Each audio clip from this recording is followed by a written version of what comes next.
You ever notice how a robot can be more consistent than a human? My Roomba, for example, Marvin. I named him after the depressed android from Hitchhiker's Guide. He doesn't complain, doesn't lie, and he never forgets to clean under the couch. Every Thursday at 2 p.m., he dutifully whirs to life and makes his rounds, even if nobody's home, which is more than I can say for my wife. Now, I know what you're thinking. Who actually checks their vacuum locks? The answer is a guy who works from home and has a mild obsession with data. I'm in risk analysis. I track patterns for a living. And last Thursday, Marvin broke pattern. No log. Nada. Just this mysterious 3-minute window labeled manual activation, Thursday, 2:01 p.m. And the thing is, I wasn't home. Neither was my wife. At least, she wasn't supposed to be. She told me she'd be at her yoga class, the one where they don't actually do yoga anymore but just vibe with wine and candles and whatever self-care trend Pinterest cooked up that week. So yeah, red flag. I chalked it up to a glitch. Roombas aren't perfect, right? But then it happened again the next week. Same thing. Thursday, 2:01 p.m. manual start. 3 minutes of unexplained whirring in an otherwise spotless house. That's when Marvin got upgraded from domestic sidekick to forensic device. See, most folks don't realize this, but newer Roombas have internal cameras for navigation, which means Marvin had eyes. And with a little creative rooting around on YouTube, a borrowed micro USB cable, and about an hour of reverse engineering tech forums, I managed to extract the onboard footage. And there it was. The footage started normally. Marvin booted up in the kitchen. All tile, no socks, no feet, clean as expected. But then, at precisely 2:03 p.m., there was movement. A shadow passed over the tile. Slow, confident, followed by 2 feet. Men's feet. And not mine. These weren't UPS guy dropping off a package shoes either. Nope. These were designer loafers. Worn without socks. The kind of look you only commit to if you're also wearing cologne called something like Confidence Noir. The Roomba rolled forward a bit and caught a reflection in the glass oven door. Just a glimpse. A flash of dark hair. A navy shirt. Gold watch. One hand casually resting on our marble countertop like he owned the place. Like he'd leaned there before. I sat there staring at the freeze frame. Couldn't tell who it was yet, but I knew one thing for damn sure. This guy wasn't lost. He wasn't casing the joint. He was comfortable.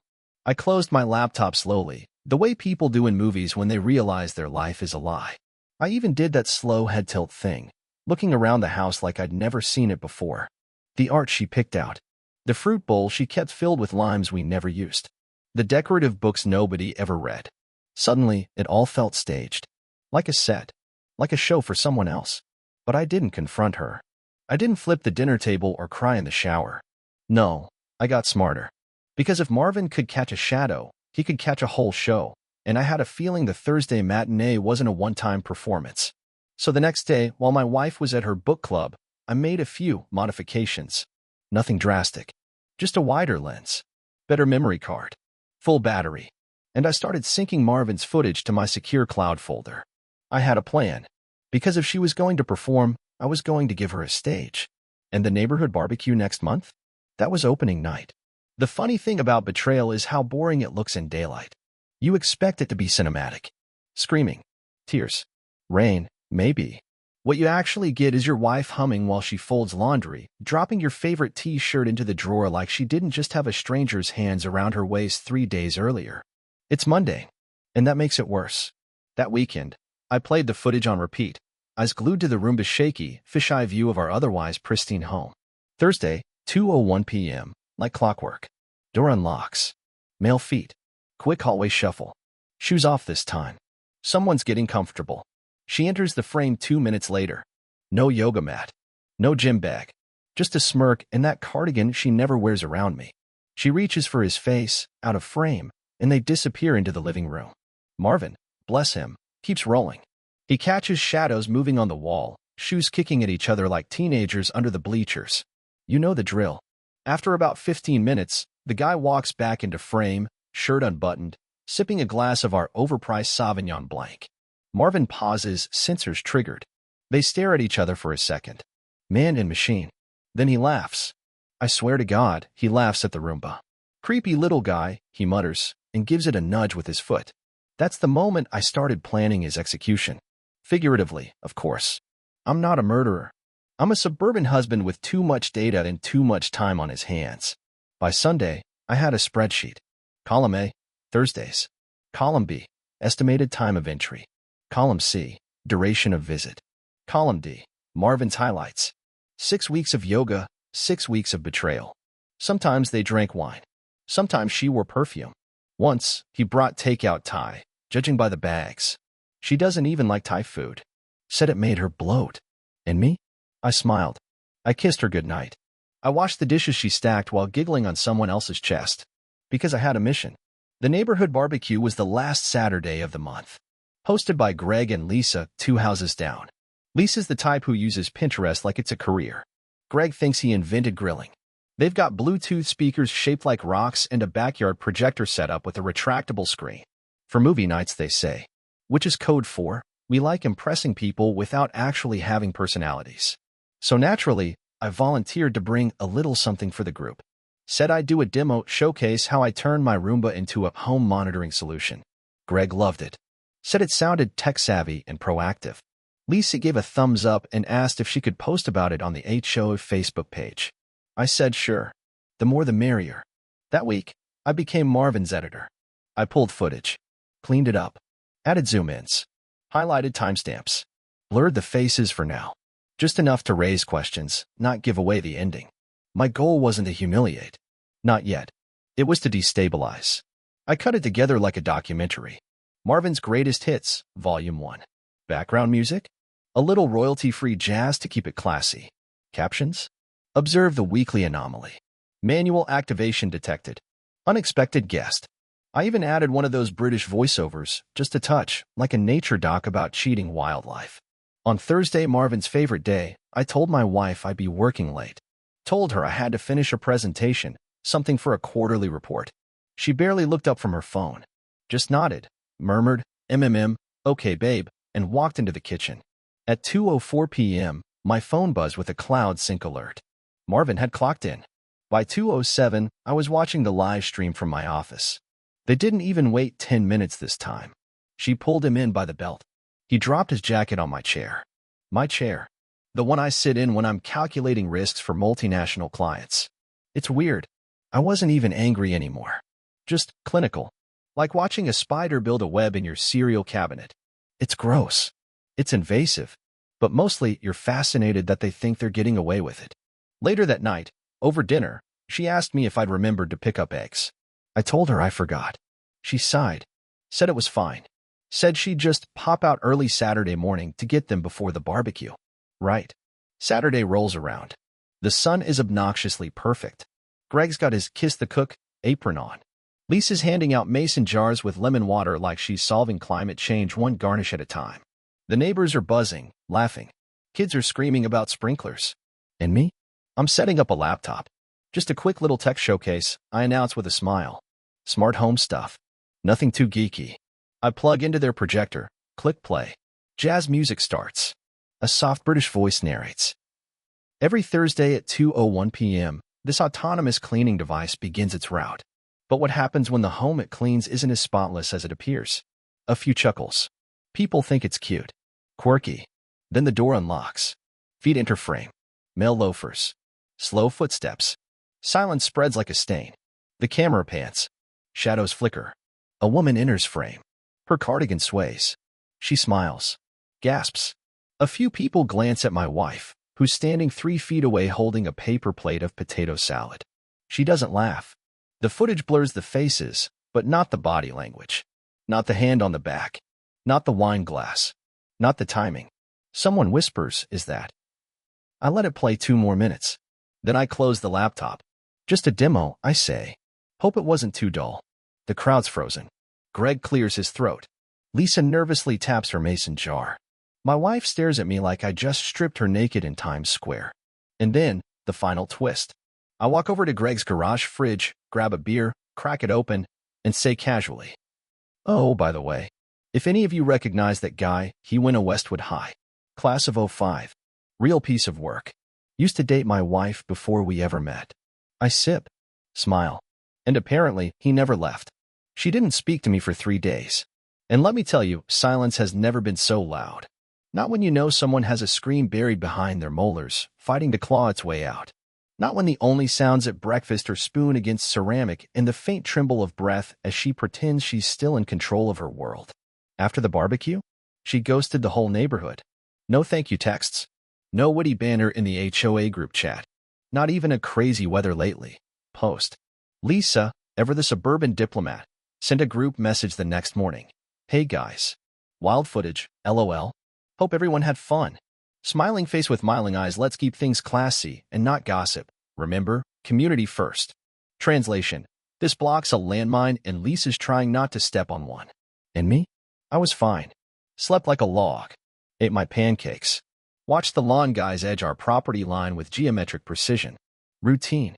Normalcy. Except now I was the guy everyone watched through their blinds. Not because they pitied me. No, because they couldn't believe I had the stones to do it. To her face. At a party. With jazz music. And here's the kicker, she still hadn't admitted it. Oh, she knew I knew. The footage was undeniable. But we hadn't said a single word about it. That's the fun thing about passive-aggressive stalemates. Whoever speaks first loses the upper hand. Day 4 broke the silence.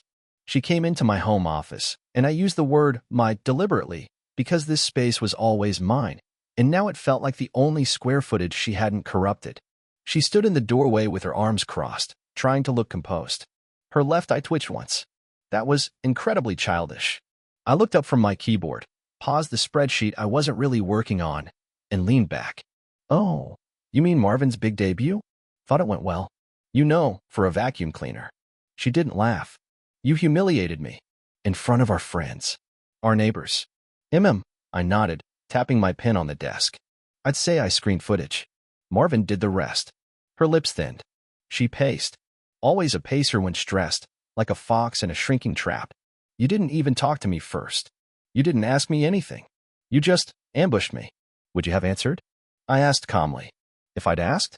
Or would you have told me it was all in my head, that Marvin had a glitch, that you were shopping for yoga blocks? Her silence told me what I already knew. She tried to pivot.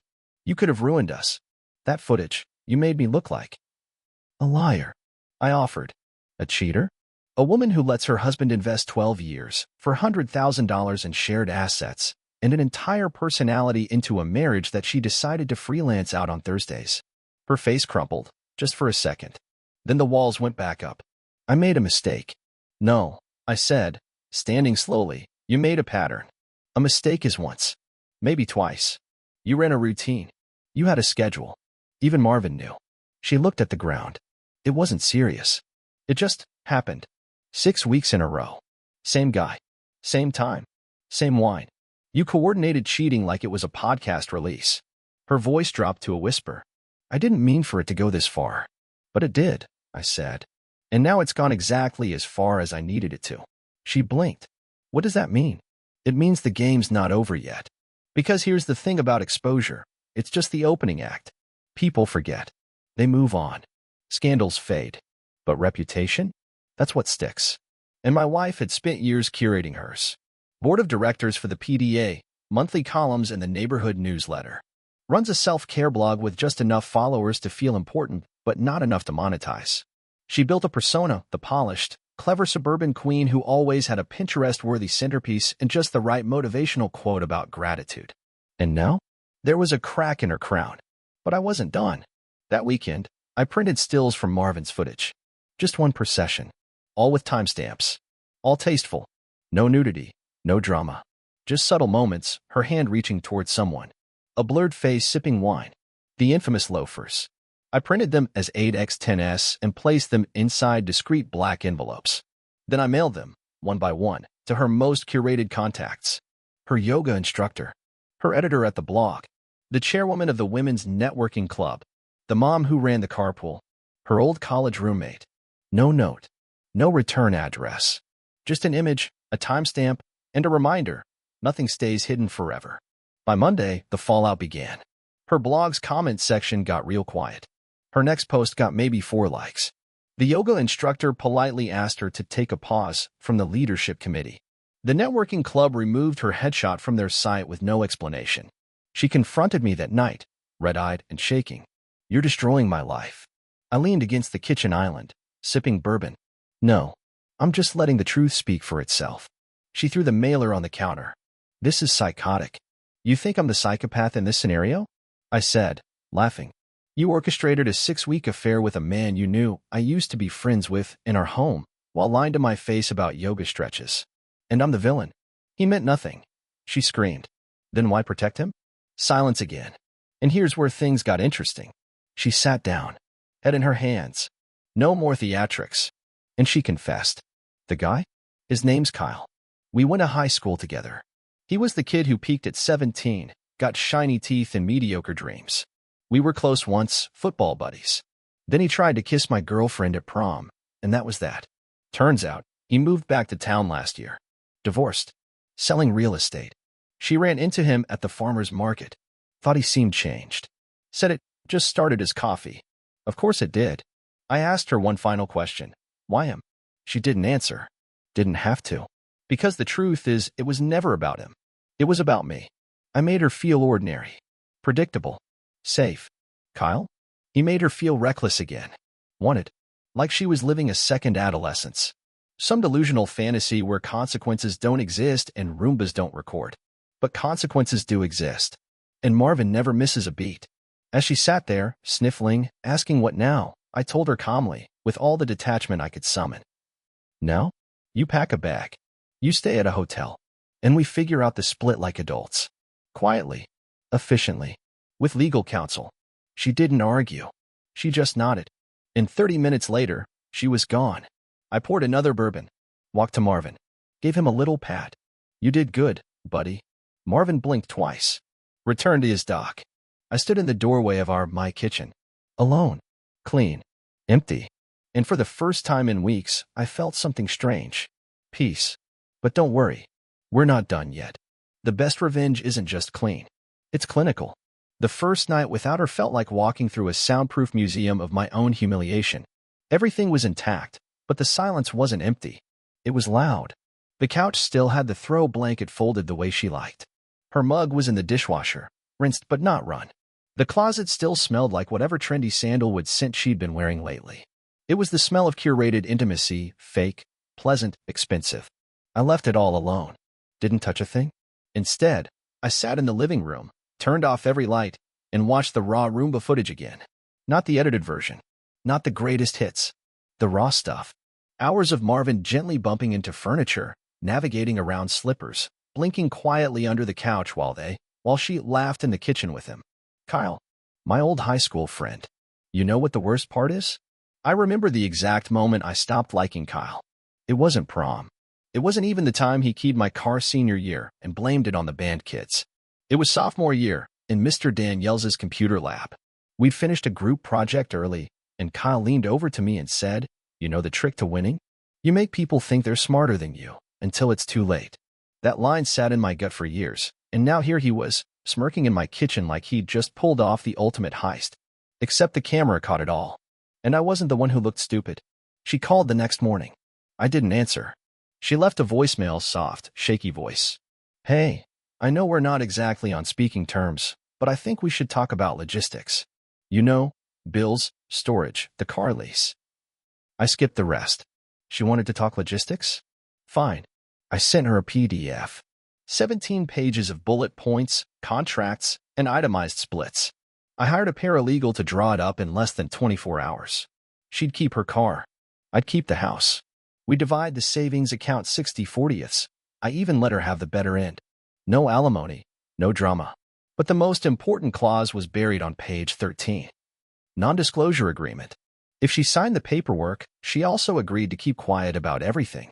No lawsuits. No blog posts. No sob stories. No passive-aggressive, he hurt me Instagram captions under filtered beach photos 6 months from now. She would vanish from my narrative with the same efficiency she ghosted me every Thursday at 2:01 p.m. 2 days passed. No response. Then Tuesday night, I got a knock at the door. I knew it was her. I let her stand there a full minute before opening it. She was in jeans and a sweatshirt. No makeup. Hair pulled back. Holding a manila envelope. I read it, she said. I nodded. And, it's fair, she said, voice hoarse. More than fair. But, she looked up at me, really looked, and for the first time, I saw the panic beneath the carefully folded mask she'd been wearing for years. Kyle's not who I thought he was, she said. I raised an eyebrow. You don't say. She stepped inside without being invited. Sat on the edge of the couch like a guest in someone else's home. Which, to be clear, she now was. I told him what happened, she said. About the barbecue. About the footage. And he laughed. Of course he did, I said. That's his trick. Makes people feel dumb for having feelings. She swallowed. I asked him what we were doing. If this was going anywhere. He said, and I quote, "It was fun until your Roomba started directing movies." I chuckled. Just once. Couldn't help it. She looked down. After that, she continued, he stopped answering my texts. I found out yesterday he's seeing someone else. Some younger girl from one of his listings. I nodded slowly. So you lost your backup plan, I said. No. I lost my delusion. She looked up, eyes rimmed red. I don't expect forgiveness. I don't even expect decency. But I signed the paperwork. And I wanted to say thank you for not destroying me more than you already could have. I stood there a second, arms crossed. Why the NDA? She asked finally. Because you're not special, I replied. She flinched. I'm not the first guy to be cheated on. I'm not the first to get humiliated in his own house. But I'll be damned if I'm also the guy who lets it turn into a sob story where you get to be the victim. She nodded. Said nothing. I walked to the door and opened it. She stood. Walked past me. Then she paused. Do you remember the second time we ever talked? At that Halloween party? You told me I had kind eyes. I nodded once. You did, I said. But that was before I learned what they were looking at. She left. Envelope signed. No drama. No tears. Just silence. And now the best part. See, the thing about Kyle is he always liked attention. He was the guy who still posted gym selfies, still tagged himself at sushi restaurants like it mattered. And now that he'd become my little domestic legend, I figured I owed him a tribute. So I set up a new YouTube channel. Anonymous. No names. No locations. Just footage. Inside Marvin's mind, the smart home files. The video? 10 minutes long. Clean edit. Jazz soundtrack. Same style as the barbecue reel. Only this time, the footage was clearer. Faces partially visible. No blurs. Just enough plausible deniability to avoid takedowns, but obvious enough for anyone who knew him to know exactly who they were looking at. I posted it under Smart Home Anomalies. Roomba detects weekly intruder. Within 48 hours, it had 32,000 views. Reddit picked it up. Memes were made. Kyle's real estate profile started getting comments like, nice loafers, bro, and you clean more kitchens than you sell. He locked down his Instagram, took down his LinkedIn, started posting photos of motivational quotes and long walks. The kind of PR damage you can't scrub clean, not because it's illegal, but because it's unforgettable. And me? I did nothing. Said nothing. Just let Marvin's masterpiece ripple through the internet like a silent, untraceable ghost. It wasn't revenge, really. It was balance. And I slept like a baby. By the end of the third week, Marvin was trending. I don't mean mainstream viral, no network news, no Ellen appearance. But among certain corners of the internet, oh, he was a folk hero. Reddit threads dissected every timestamp. TikTok edits turned the Roomba footage into parody trailers. Someone even dubbed Marvin's little beeps into Morse code and claimed he was trying to warn me. Just to spot 3,000, they called him. I didn't mind the attention. It wasn't about me. It wasn't even about Kyle anymore. It was about the idea, a man quietly collecting truth, refusing to explode, choosing instead to edit his pain with surgical precision. That hit a nerve. Meanwhile, Kyle? Oh, he was drowning. His brokerage firm tried to ride it out at first. Corporate email to staff. Statement to clients. Something like, we are aware of the unfortunate personal content circulating online and believe in protecting the privacy of all individuals. But clients started pulling out. Some said the footage made them feel unsafe. Others just didn't want a guy known as Roomba Romeo handling their million-dollar listings. Then the phone call came. Blocked number. I answered. It was him. Kyle, I said flatly. Been a while. I assume you're calling to ask if Marvin does birthday parties. His voice cracked like cheap veneer. You need to take that video down. Do I? Yes, man, he hissed. You made your point. You got your pound of flesh. But now it's affecting my work. My life. I chuckled. Oh, now you care about collateral damage? I didn't do anything to you. Except sleep with my wife. In my house. During business hours. With your damn shoes on. Silence. Do you even know? I said. How absurd you looked. Swirling my wine like you were auditioning for a B-list rom-com? Wearing loafers with no socks like some kind of Silicon Valley gigolo. More silence. I'm gonna sue you, he said. No, you're not. I'll find a way. I smiled. Go ahead. But Marvin doesn't have a last name. The video doesn't say yours. And if you go public to claim defamation, you'll be confirming that's you in the tape. Which, last I checked, your employer doesn't want. You think this is funny? He spat. No, I said. I think it's art. I hung up. 3 hours later, the video disappeared from YouTube. Community guidelines violation. He must have flagged it with everything he had. Didn't matter. By then, it had been mirrored, reposted, chopped into GIFs and memes and commentary breakdowns. The Streisand effect was in full swing. Taking it down only made it spread faster. And here's where things got complicated. A week later, I received a letter. Not from Kyle. Not from my ex. From her sister. Now, you should know, her sister, Dana, never liked me. Too logical, she said. Too cold. Once called me a walking spreadsheet with a haircut. She was the impulsive one. Married twice. Yoga instructor by trade, drama queen by calling. The letter was handwritten. I almost laughed just looking at the envelope. Who handwrites anything in 2025? It read, You probably think I'm the enemy here, but I'm not writing to defend my sister. What she did was selfish, pathetic, and stupid. But I watched you handle it. Quiet, brutal, precise. And honestly, I respect it. I also know you're not done. She's not the only one with secrets. Call me Dana. I stared at the note for a long time. Was this a trap? A guilt trip? A backhanded attempt at reconnection? Probably. I called anyway. She answered on the first ring. No greeting. Just, You think your wife was the only one lying to you? I kept my voice calm. Get to the point. There's something you don't know. About Kyle. About before this started. Go on. She exhaled. They didn't meet at the farmer's market. That's the story she told you. But they were already texting a month before that. How do you know? Because I saw it. On her phone. At my place. She was drunk and careless. Why are you telling me this now? Because, she said, and here her voice softened, I know what it's like to get played. My second husband? Cheated on me with my own coworker. I didn't have a Marvin. I just had therapy and a restraining order. Watching you burn her life down with a vacuum cleaner? That was poetic.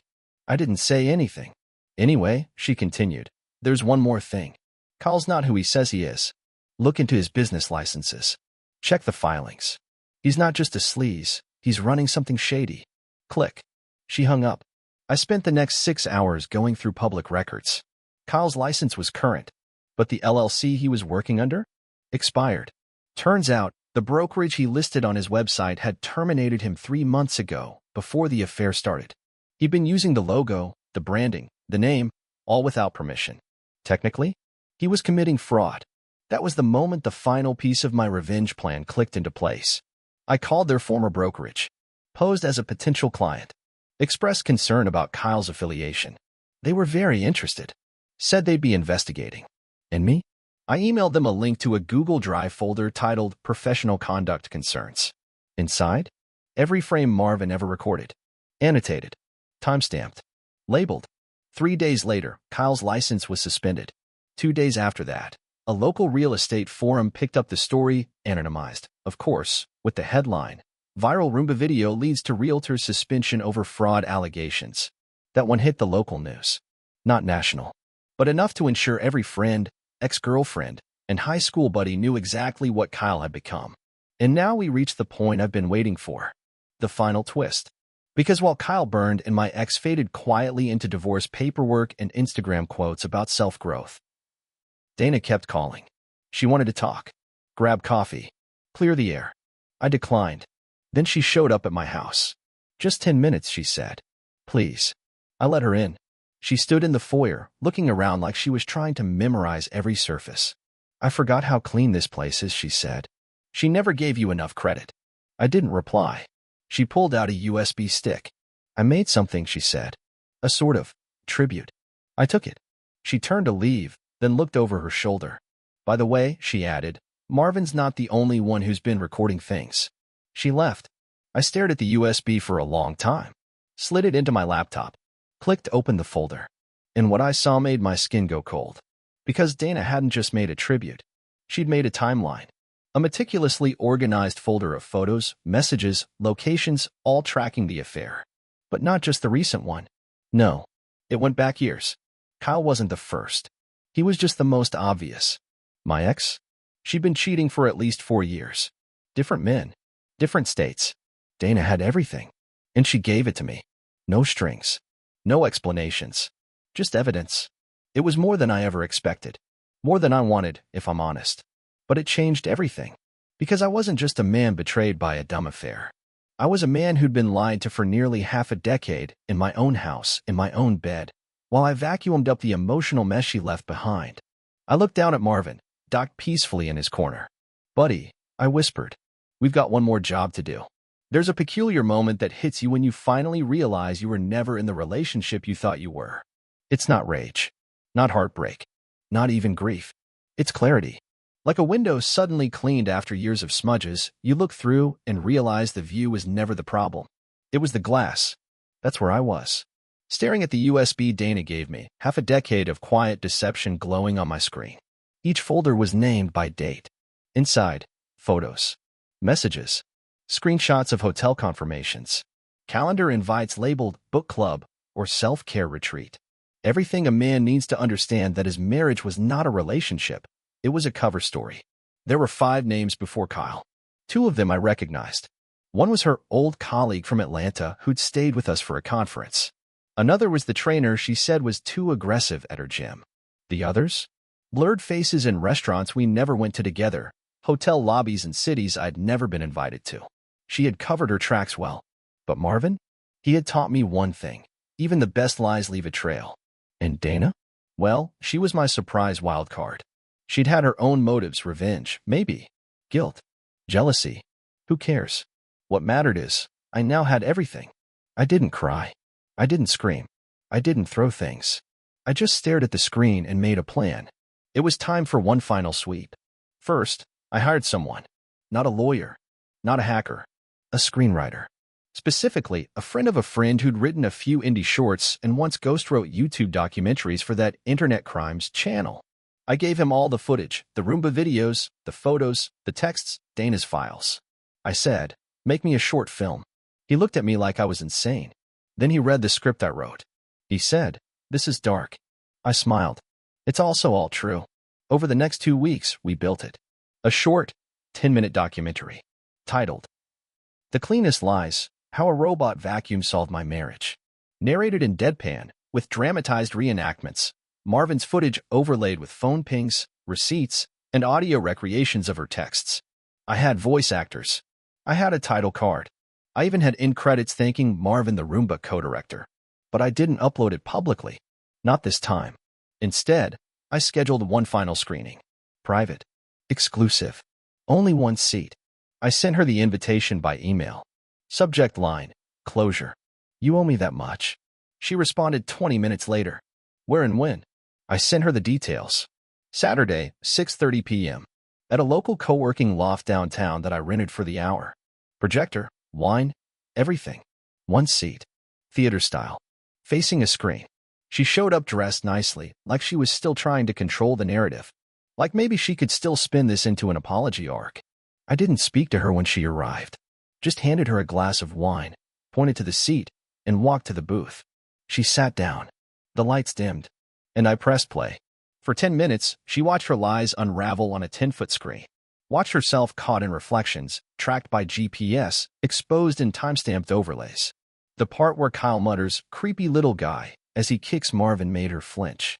She didn't blink when the narration listed each man by code name. She didn't breathe when it cut to Marvin slowly rolling into a quiet hallway where her heels were kicked off, legs visible on the couch behind the glass coffee table. And she didn't cry when the screen cut to black and displayed the final message. You weren't the wife. You were the performance. And Marvin caught the show. The lights came up. She was pale. You made a movie, she whispered. No, I corrected. I made a statement. She stood, wobbled a little, then turned to me. What was the point of this? Closure, I said. Do you feel better? I feel finished. She opened her mouth to speak. Closed it. I handed her a second envelope, thinner this time. Just a sheet of paper inside. A signed notice of financial separation. Not court required. Not mandatory. But symbolic. No more entanglements. Her name off the utilities, the accounts, the home title. Everything. Clean. She took it, folded it slowly, and tucked it into her purse. I suppose this is the part where I say sorry, she murmured. No, I said. This is the part where you leave. She nodded. Then she left. No hug. No tears. Just footsteps on a tile floor. And that was it. But you didn't think I'd end it there, did you? Because there's one last twist. One last Marvin moment. See? Remember Dana? After the USB drop and the surprise assist, she texted me again. Asked if we could meet. Not about her, she said. About you. I agreed. Why not? We met for coffee. Neutral place. Saturday afternoon. She wore black jeans and a hoodie. No makeup. Real. I want to say something, she began. And you don't have to respond. I waited. I saw you go through this like no one I've ever seen. Not angry. Not broken. Just surgical. You dismantled her. Quietly. Efficiently. And I know she deserved it. But part of me. She paused. Part of me wonders if you ever really loved her. I sipped my coffee. I love the idea of her. She nodded. I also wonder, she said slowly, if you ever let yourself feel anything at all. Or if you're just performing a different kind of role. Now that hit. Because she wasn't wrong. I was hurt. I was gutted. But I never bled in front of anyone. Not even Marvin. So I asked her, why are you really here? She smiled faintly. Because I think I'm the only person who's ever seen you with the lights all the way off. And I don't know. Maybe I just wanted to check if you were real. Am I? She laughed. Let me know when you find out. She left. And for once, I didn't feel victorious. I felt clean. That night, I came home, poured a drink, sat in the kitchen. Marvin rolled out of his dock, beeped once, and began his usual route. He turned toward me, blinked, paused, then turned away and kept cleaning, like nothing had happened.